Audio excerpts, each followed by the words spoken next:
Hello friends, ഏവർക്കും പുതിയ വീഡിയോയിലേക്ക് നമസ്കാരം. ഇന്ന് ഞാൻ വന്നിരിക്കുന്നത് ടെർബോ എന്ന ചിത്രത്തിൻ്റെ ഒഫീഷ്യൽ OTT റിലീസ് അപ്ഡേഷനുമായിട്ടാണ്.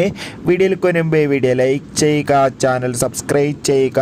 ഈ വരുന്ന ജൂലൈ മാസം ധാരാളം ചിത്രങ്ങൾ OTT റിലീസ് ചെയ്യാൻ പോവുകയാണ്. നമ്മുടെ ചാനൽ ഭാഗം പരിശോധിച്ചാൽ നിങ്ങൾക്ക് കാണാൻ വേണ്ടി സാധിക്കുന്നതായിരിക്കും. വൈശാഖിൻ്റെ സംവിധാനത്തിൽ മമ്മൂട്ടി, രാജീവ് പി ഷെട്ടി, ബിന്ദു പണിക്കർ, അഞ്ജന ജയപ്രകാശ് എന്നൊക്കെ പ്രധാന കഥാപാത്രങ്ങളായ ചിത്രമായിരുന്നു ടെർബോ. ചിത്രത്തിന് അതിഗംഭീരമായ പോസിറ്റീവ് റെസ്പോൺസ് തന്നെയായിരുന്നു സ്വന്തമാക്കാൻ വേണ്ടി സാധിച്ചിട്ടുണ്ടായിരുന്നത്. അതുകൊണ്ട് തന്നെ എല്ലാ സിനിമാ പ്രേമികളും ഒരേപോലെയായിരുന്നു ടെർബോ എന്ന ചിത്രത്തിൻ്റെ OTT റിലീസിനായി കാത്തിരുന്നത്. ചിത്രത്തിൻ്റെ OTT അവകാശങ്ങളൊക്കെ ഇപ്പോൾ സോണി ലീവ് എന്ന OTT പ്ലാറ്റ്ഫോം സ്വന്തമാക്കിയെന്ന് കൺഫേം ആക്കിയിട്ടുണ്ട്. ഇപ്പോൾ ഇതാ ചിത്രം എന്നായിരിക്കും OTT റിലീസ് ചെയ്യുക എന്ന് കൺഫേം ആയിട്ടുണ്ട്. ചിത്രം ഈ വരുന്ന ഓഗസ്റ്റ് മാസം 2-ാം തീയതിക്ക് തന്നെ OTT റിലീസ് ചെയ്യുമെന്നാണ് റിപ്പോർട്ടുകൾ സൂചിപ്പിക്കുന്നത്. കാത്തിരിക്കാം. Bye bye.